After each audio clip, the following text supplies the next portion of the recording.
(2609) from Los Angeles to Boston. It was a smooth flight for the first 5 hours on Sunday until... So where's the Homeland Security with the gun? Because I'm waiting for them to point the gun at me so I can show everybody that I will die when I take every bullet in that clip. So wherever in my body they shoot it, and then I will kill every man on this plane. The agitated passenger is identified as Francisco Severo Torres of Massachusetts. The video obtained by CNN was recorded by a passenger. It shows Torres having violent outbursts towards other passengers and flight attendants. Hey, Bianca, I love you, Bianca. I'm coming for you. I'm coming for you, Bianca. 4 minutes. Nervous passengers sat down and listened. Nobody cares. Nobody cares. Where's Homeland Security? There should be Homeland Security. Where are they diverting us? Because wherever it is, there's going to be a bloodbath everywhere. 15 seconds later, Torres walks out of his seat, pulls what appears to be a makeshift weapon out of his jacket pocket, and said what no airline passenger ever wants to hear. I'm taking over this plane. Oh my God. Uh-oh. Right now. I'm telling you right now. While United Airlines says there were no reported injuries, the Justice Department says Torres rushed towards one of the flight attendants in a stabbing motion with a broken metal spoon, hitting the flight attendant on the neck area 3 times. Torres also told law enforcement that he tried to open the emergency door to jump out of the plane. Torres also claimed he was defending himself because he believed the flight crew was trying to kill him. Video shows passengers and crew members tackling and restraining Torres. A passenger told CNN Torres remained restrained for another 30 minutes before the plane landed safely at Boston Logan International Airport, where Torres was arrested. United Airlines says Torres has been banned from future flights on the carrier. He is detained right now, pending a hearing before a judge on Thursday. John. So, Pete, you have this, but we're also learning of a new runway incursion that is under investigation this morning, the 6th recorded this year. What do you know? Well, this we're just learning about. It happened on February 16th, according to the NTSB, but it's investigating this incident now as these planes were both on the runway near the same time. American Airlines flight cleared to land on the runway at Sarasota Bradenton International Airport as an Air Canada Rouge flight was taking off. We know the NTSB is investigating this. No doubt it will come up tomorrow during a Senate hearing with the acting administrator of the FAA. Another safety incident on America's runways, Don. All right, Pete Montine, thank you. That we have been showing you this morning. And Lisa, first off, oh my goodness. And we are so glad that you're okay, because obviously this could have gone terribly. And we're grateful that you can join us this morning. What was it even like to be on this flight? The first 5 hours of the flight was uneventful, quiet, normal flight. I was on with my husband and my daughter. And, about 30 minutes before we were landing, I heard, a commotion. He was getting louder. He was about 2 rows diagonally in back of me. And he just started rambling about, his father's Dracula, the Nazis, just a lot of rambling.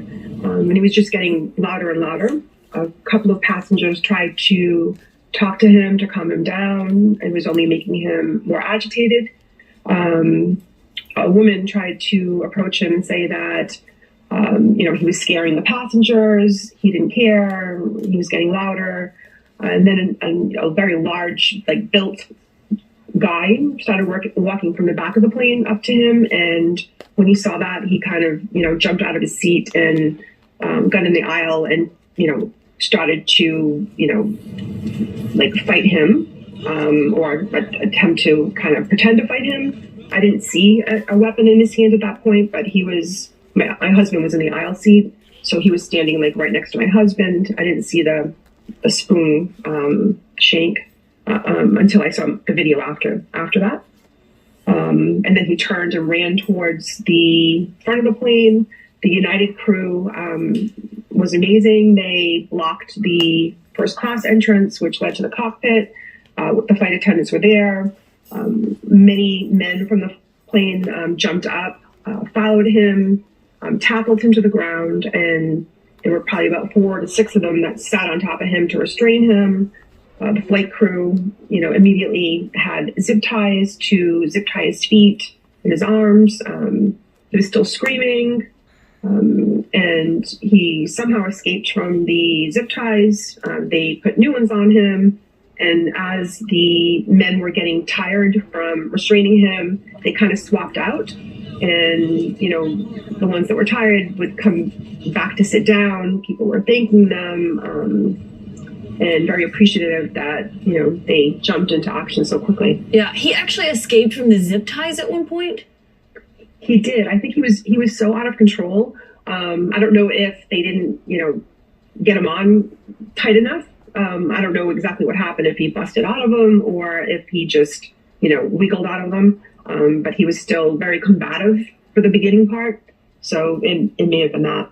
And but people at that point, once we knew that there were only, one additional set of zip ties left, people were sending up their belts to help restrain him.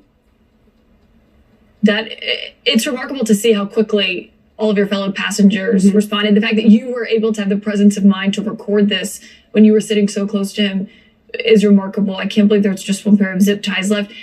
Did you notice anything beforehand, when he was boarding the plane or in those that's a really long flight. Had you noticed any weird behavior from this man before then?